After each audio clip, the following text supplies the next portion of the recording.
Okay, सो next है हमारे पास R1 is equal to all strings ending in B. Means कि हमें एक रेगुलर एक्सप्रेशन बनाना है जो कि तमाम स्ट्रिंग्स को एक्सेप्ट करे जो कि लास्ट हो रही हों, एंड हो रही हों बी के ऊपर।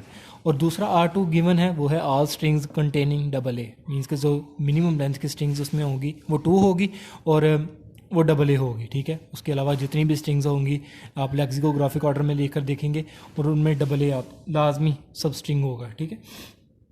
तो यहाँ पे हमारे पास है, इसका पहले रेगुलर एक्सप्रेशन लिख लें। क्या ख्याल है? R1 इसका रेगुलर एक्सप्रेशन क्या बनता है? All strings ending in B, तो लास्ट इसने बी पे एंड होना है, ठीक है। और शुरू में आप इसके कुछ भी प्रोड्यूस करवा सकते हैं। ये बिल्कुल बेसिक्स एग्जांपल हैं, हमने ये ऑलरेडी क्लास में कर भी चुके हैं। और R2 all strings containing double A तो आना ही आना है। R2 is equal to double A और इसके लास्ट पे जो मर्ज़ी आता रहे, ठीक है। और इसके स्टार्ट पे जो मर्ज़ी आप प्रोड्यूस करवा लें, वो ए बी हो सकता है, ए बी बी, लेकिन डबल ए लाजमी एज अ सब स्ट्रिंग हो, ठीक है। तो आपको याद होगा मैंने एक कोर्स स्टार्ट करने से पहले ही आपको बता दिया था कि इसमें जितने भी आपके टॉपिक्स होंगे वो एक स्टेप बाय स्टेप होंगे। मींस जैसे आप स्टेयर्स पे चढ़ रहे हैं और आपको पहला कॉन्सेप्ट क्लियर होगा, पहला स्टेप, देन आप दूसरे की तरफ मूव कर सकोगे, देन आप तीसरे की तरफ। तो अगर आपको ये रेगुलर एक्सप्रेशन, DFA, ये NFA ये क्लियर नहीं है तो देन आप यहाँ पे आकर फंस जाओगे अगर आप डायरेक्ट ये इंप्लीमेंट करोगे, ठीक है। तो ये हम एक स्टेप बाय स्टेप चल रहे हैं, तो मैं ये कंसिडर कर रहा हूँ। अब यहाँ पे मैंने रेगुलर एक्सप्रेशन लिख दिया, मैंने आपको ये नहीं बताया कि ये मैंने कैसे बनाया। जाहिर सी बात है उसका भी एक अलग से प्रोसीजर है कि सबसे पहले आपने छोटी स्ट्रिंग के लिए टेस्ट करना है, देन आप उससे नेक्स्ट स्ट्रिंग्स बनाकर देन आप रेगुलर एक्सप्रेशन लिखते हो, ठीक है। तो नेक्स्ट हम FA भी बनाएंगे, वो भी थोड़ा सा मैं तेज़ स्पीड से चलूँगा, ठीक है। कंसीडरिंग ये कि आप माइंड में रखते हुए कि ये आपको सब आता है पहले, ठीक है, रेगुलर एक्सप्रेशन बनाना। और जो भी ये क्लीन थ्योरम पार्ट 3 मेथड 1 हम कर रहे हैं, इस पर जो भी नॉलेज यूज़ हो रहा है वो सारा पीछे से ही है, ठीक है। जैसे ये रेगुलर एक्सप्रेशन हो गया, DFA क्रिएट करना, DFA से स्टार्ट करने से पहले मैंने आपको बता दिया था कि ट्रांजिशन टेबल करते कैसे हैं, और उसको मैंने इंप्लीमेंट भी किया हुआ है NFA टू DFA, ठीक है। तो ये सारा प्रीवियस नॉलेज ही है, हम इसको मेथड वाइज प्रूव कर रहे हैं यहाँ पे। तो चलिए, ये थोड़ी सी समरी थी, आपको बताना ज़रूरी था। अब R1 है, इसका हमने DFA डिज़ाइन करना है। तो सबसे छोटी स्ट्रिंग इसके कौन सी है? B एक्सेप्ट हो रहा है, तो मैं यहाँ से स्टार्ट करता हूँ, थोड़ा सा लेके चलूँगा ताकि एक ही पेज के ऊपर सारा का सारा हो जाए। तो ये मैं R1 के लिए बना रहा हूँ। यहाँ पे इनिशियल से स्टार्ट हुआ, सबसे छोटी स्ट्रिंग B एक्सेप्ट करवानी है, तो मैंने यहाँ पे B को रीड करके फाइनल पे पहुँच चुका हूँ, ठीक है। तो ये मैंने B को रीड कर लिया, इसको मैं कर देता हूँ फाइनल, ठीक है। मीन्स के हमारे पास B एक्सेप्ट हो गया। अब ये चूँकि DFA और हमें स्टेट्स भी पूरी करनी है, ठीक है। तो यहाँ A है स्टार्ट में, B है स्टार्ट में, आप A कुछ भी प्रोड्यूस करवा सकते हैं। A इस स्टेट से A भी रीड हो गया, B भी रीड हो गया। और इससे अगर मैं कहूँ कि A B प्रोड्यूस करवाओ, तो A B दोबारा आप वापस जंप बैक करते हैं। ये क्यों किया हमने, ये भी ऑलरेडी हम डिस्कस कर चुके हैं, ठीक है। तो मैं शुरू से वीडियो भी लेंथी नहीं कर रहा, बच्चे वैसे भी बोर हो जाते हैं कि सारी इतनी बड़ी वीडियो हम देखेंगे कैसे। सो उसके लिए एक सेपरेट लेक्चर है कि DFA कैसे डिज़ाइन करना, क्या क्या टेक्निक्स है वहाँ पे। तो यहाँ से A B आप जितने मर्ज़ी प्रोड्यूस करवाते हैं, A B जितने मर्ज़ी B प्रोड्यूस करवाएं, लास्ट आपने B पे करना है ना, फाइनल तो आपका B पे होना चाहिए। तो B1 और मोर भी हो सकते हैं, तो यहाँ पे मैं B का लूप लगा रहा हूँ। तो ये मेरे पास R1 के लिए बन गया, ठीक है। अब इस स्टेट के लिए, अब ये देखें, इसमें जो सबसे छोटी स्ट्रिंग है वो डबल ए है, ठीक है। और उसके भी लास्ट ऐसे भी हम कॉम्बिनेशन देखेंगे, आप स्ट्रिंग्स बनाकर चेक कर सकते हैं अगर आपका DFA अभी भी कमज़ोर है, ठीक है, मीन्स कॉन्सेप्ट कमज़ोर है। सो यहाँ पे ये मैं स्टार्ट करता हूँ दिस वन, ठीक है। थोड़ा सा बड़ा करना था दायरा, कोई बात नहीं, ओके। सो यहाँ से मैंने A को रीड करवाया, मैं एक नई स्टेट पे मूव कर गया। यहाँ से मैंने अगेन A को रीड करवाया, एक नई स्टेट पे मूव कर गया, and this one is my final. Double A accept कर रहा है। अब इसके स्टार्ट में यहाँ से A रीड करवा चुके हैं, B रहता है, स्टेट्स पूरी करनी है क्योंकि DFA बना रहे हैं, ठीक है। तो यहाँ पे मैंने B का लूप लगा दिया, सेम एज इट इज़। यहाँ से आए, यहाँ से A रीड कर चुके हैं, B रीड करने वाला रहता है। अगर मैं यहाँ पे B का लूप लगा दूँ तो मैं A B इस तरह के कम्बिनेशंस नहीं प्रोड्यूस कर सकूँगा। तो मैंने यहाँ पे A और यहाँ पे मैं लूप बैक कर रहा हूँ इसको, ये मेरे पास B हो गया, ठीक है। A और B स्टेट से भी, A और B स्टेट से भी रहता ये है A B। तो लास्ट पे आप A B कुछ भी कम्बिनेशन प्रोड्यूस करवा सकते हैं। ये देखिए यहाँ पे ए कोमा बी, ठीक है। तो ये मेरे पास R1 का DFA है, ये मेरे पास R2 का DFA है, ठीक है। उम्मीद है आपको ये समझ आ गया होगा। अगर नहीं आया तो काइंडली आप वो मेरा DFA वाला लेक्चर लाजमी सुनिएगा। ओके दिस वन, अब मैं इसको नंबरिंग करता हूँ जैसे हमने लास्ट पे किया। तो यहाँ पे मैं सिंपल 1 2 3 4 5 इस तरह से मैंने इसको नंबरिंग कर दी है, ठीक है। अब मैंने इसका ट्रांजिशन टेबल बनाना है। चलिए यहाँ पे मैं इसकी हेडिंग दे रहा हूँ,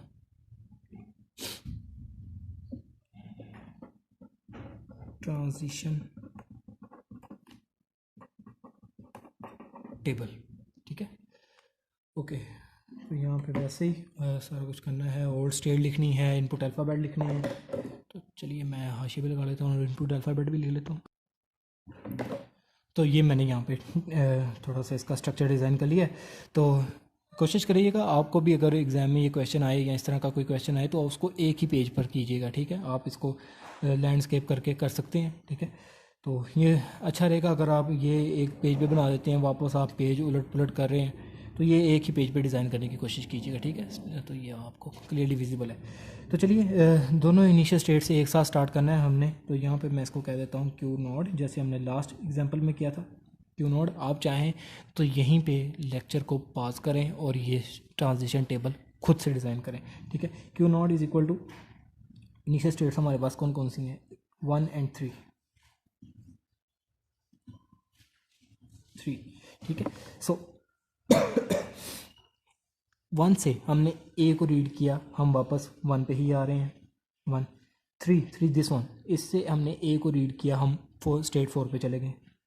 4 एक नई स्टेट डिस्कवर होगी, मैंने इसको Q1 से लेबल कर दिया, ठीक है। लेबल करना भी क्यों आप इंपॉर्टेंट समझें, क्योंकि वहाँ पे हम अगर हम स्टेट्स के नेम ये रख देंगे 1,4 1,3 तो ये मुनासिब नहीं रहेगा, ठीक है। आप चाहें तो आप वैसे भी कर सकते हैं, वैलिड है।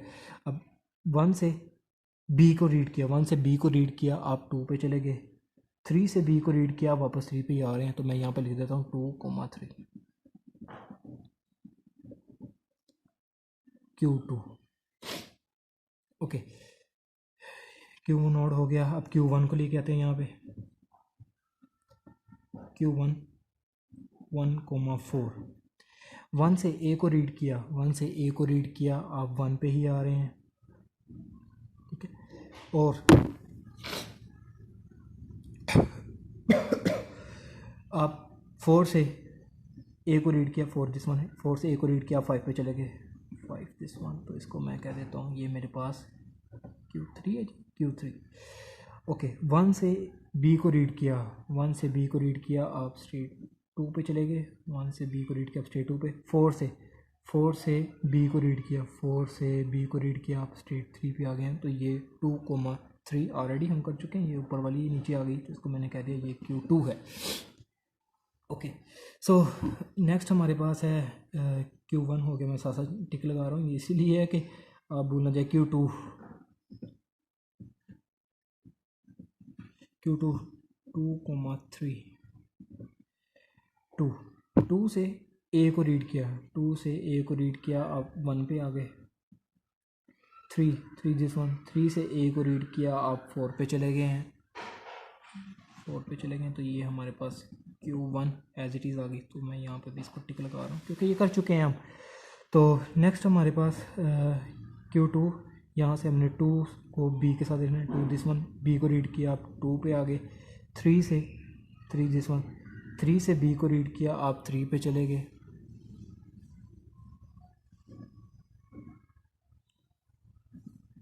Q2 ये भी हमने कर ली है। कौन सी स्टेट रहती है हमारे पास, Q3 रहती है, ओके। तो Q3 को लेकर आओ मैदान में। Q3 दिस वन, यहाँ से ए 1 से ए को रीड किया, 1 से ए को रीड किया, आप 1 पे ही हैं।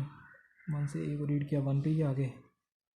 5 दिस वन, 5 से ए को रीड किया, आप 5 पे चले गए। 5 से ए को रीड किया, 5 पे।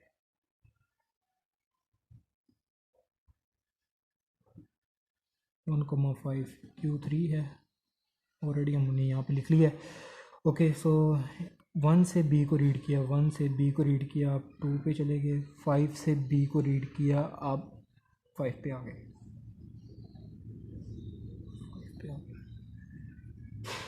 2,5। अब ये एक नई स्टेट है Q4, मैंने इसको नेम दे दिया।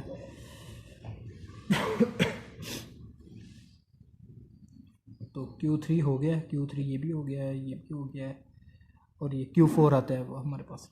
Q4 को ले आए मैदान में जी, 2,5।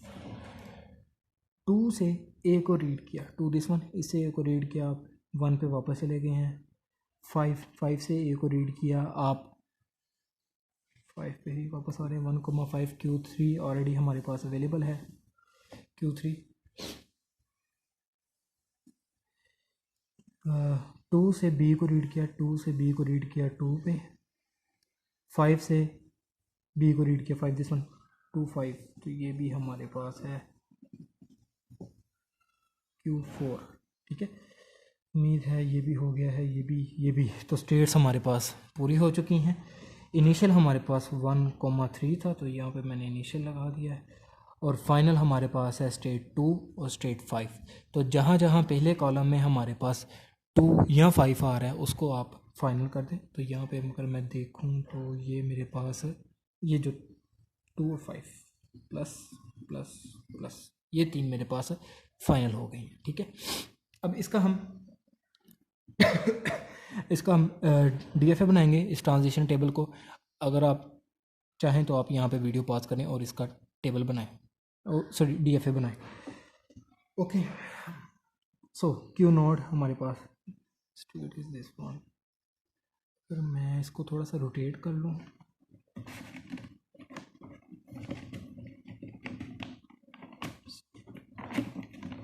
ओके,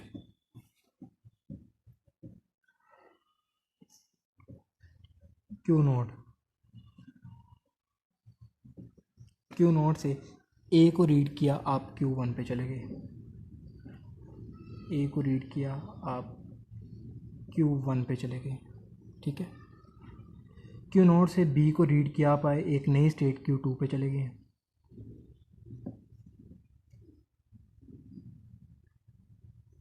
Q2 पे चले गए। अब बारी आती है Q1 से।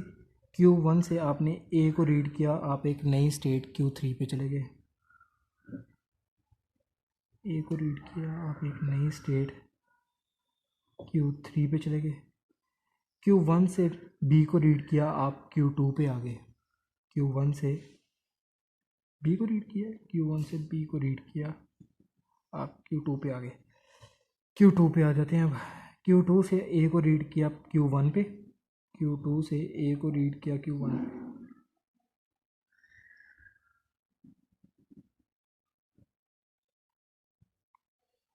पे। Q2 से B को रीड किया, आप वापस Q2 पे।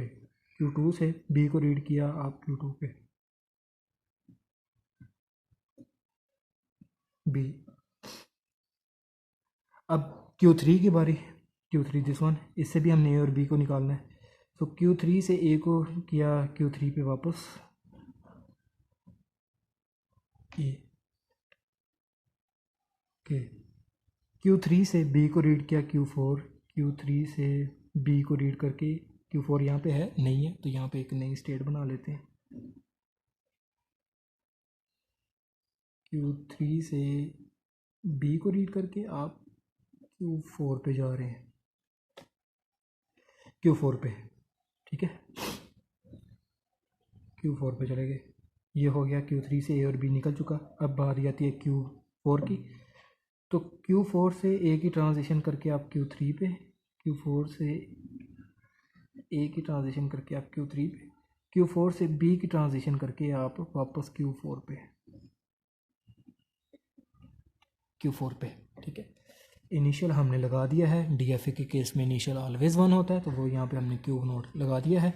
अब Q2, Q3 और Q4 ये हमारे पास फाइनल है। Q2 final, Q3 final, Q4 final. यहाँ पे आपने इस चीज़ का ख़ास ख्याल रखना है, एक भी फाइनल स्टेट मिस हुई आपका DFA फारग है, आपका क्वेश्चन फारग है। ठीक है, तो ये चेक कर लें, ये DFA है और स्ट्रिंग्स बना के इन दोनों को कंटिनेट करें, स्ट्रिंग्स बनाएं, चेक करें क्या ये वैलिड है। ये हमारे पास बिल्कुल इसका आंसर आ चुका है। तो उम्मीद है इस एग्जांपल की भी आपको क्लियर हो गया होगा।